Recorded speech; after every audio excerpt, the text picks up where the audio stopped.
In recent years, Lovecraftian-inspired games seem to be making quite the splash on both PC and, to a lesser degree, consoles as well. I'll admit I only have a passing interest in Lovecraft as a writer, but his unusual psychological-driven exploration of human nature, and the human mind specifically, were far ahead of his time not just as fictionary literary works, but also in terms of how society viewed and portrayed mental health at the time.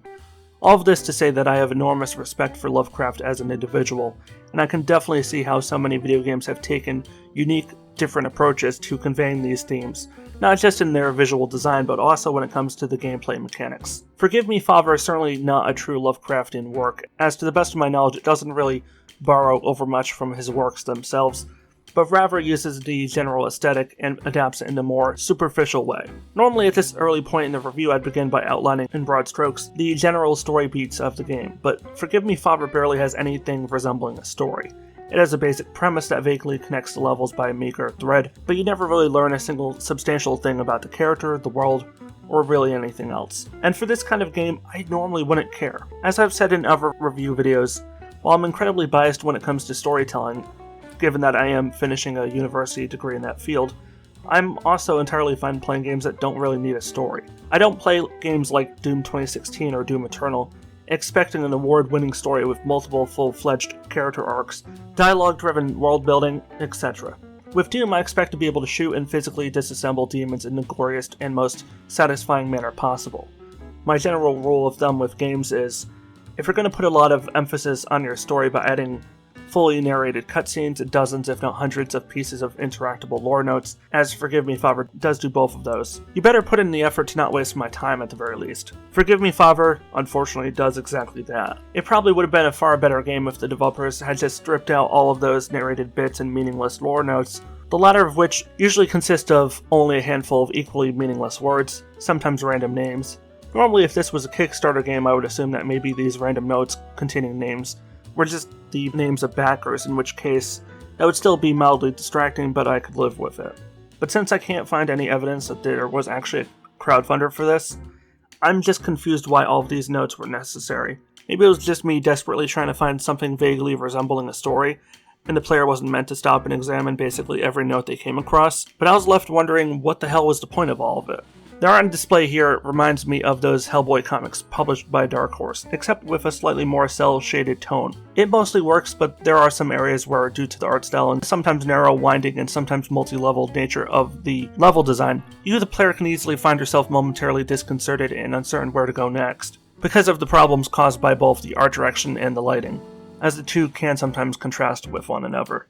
And because enemies sometimes will be shooting at you from all sides, it's not a simple case of just use the enemies as breadcrumbs leading you from A to B in a straight line. As I mentioned, the lighting is incredibly inconsistent. There are a few specific sections of levels where the lighting appears to have been pretty badly baked. This is definitely not a game where a dynamic lighting seems to have been implemented.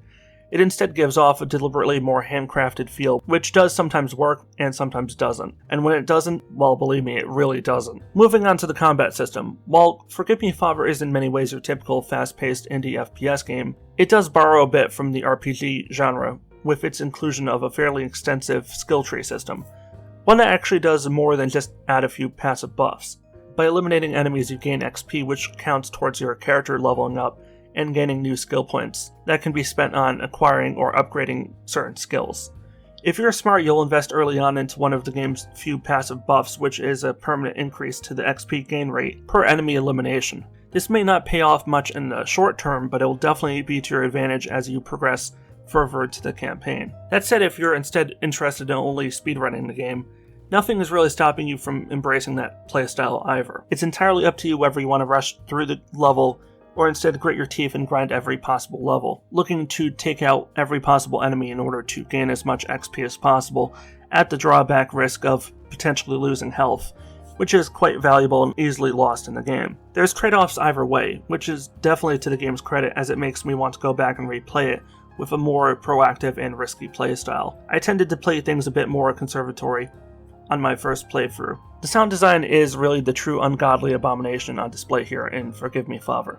I can only assume the developers themselves were the ones who organized the sound design, because I refuse to believe that any even remotely competent individual specializing in sound design would have produced this cacophony of auditory diarrhea. And for the record, I'm not just referring to the soundtrack, which in itself is so overwhelmingly generic and out of place, as if they had just attempted to copy-paste the aggressive tone of Doom Eternal soundtrack, while forgetting likewise at the same time to do anything interesting in the tracks themselves. While all of that is to the game's detriment, it is nothing compared to the sound effects themselves, which are far worse. Some sounds like the throwing knife and handgun are totally fine, whereas others, like the shotgun, are so loud that they're nearly deafening. While that might be realistic in a sense, because of course a shotgun is going to be louder than a throwing knife, if I'm firing a shotgun in real life, I usually have the advantage of wearing ear mufflers at the time because I'm expecting that to be unreasonably loud. I would not expect the same standard to apply to an in-game shotgun, since most other games usually try to even out the sound levels of all weapons to be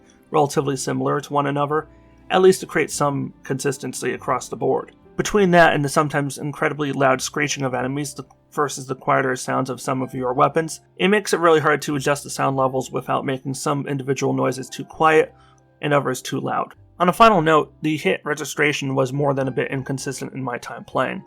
While I by no means am trying to excuse my own fairly frequent misses, which of course occurred, there are also a notable number of instances I observed while rewatching my own gameplay where the shots I fired off should have clearly landed but for whatever reason didn't.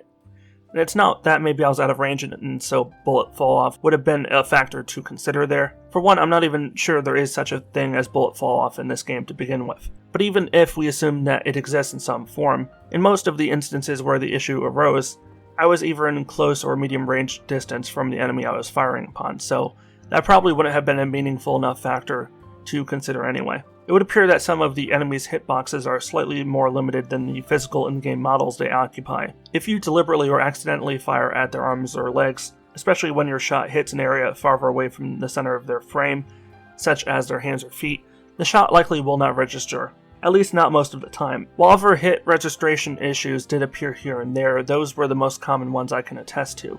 And of course, generally I, like everyone else, would try to aim for the chest or head, but when you've got a number of enemies moving around, it can be easy to get distracted and not track the enemy you're aiming at as well as you might otherwise normally would, and so you end up with an arm or leg shot.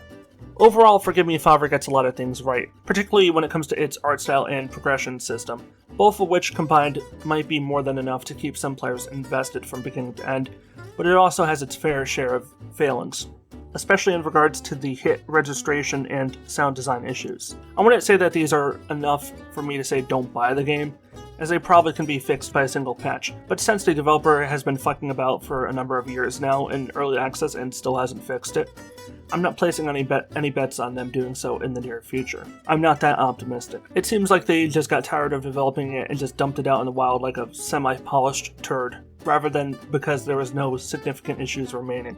You can find the game on Steam at the price of $19.99 USD if you've got $20 to waste, so buyer beware, I suppose. As ever, if you enjoyed this video, be sure to click the like button and comment below what you think of the game.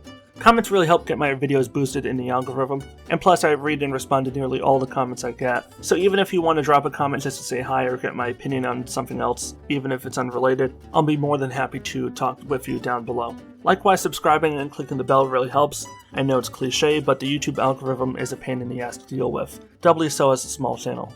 This is Warrior Dan signing out. Stay awesome everybody, stay safe, and peace out.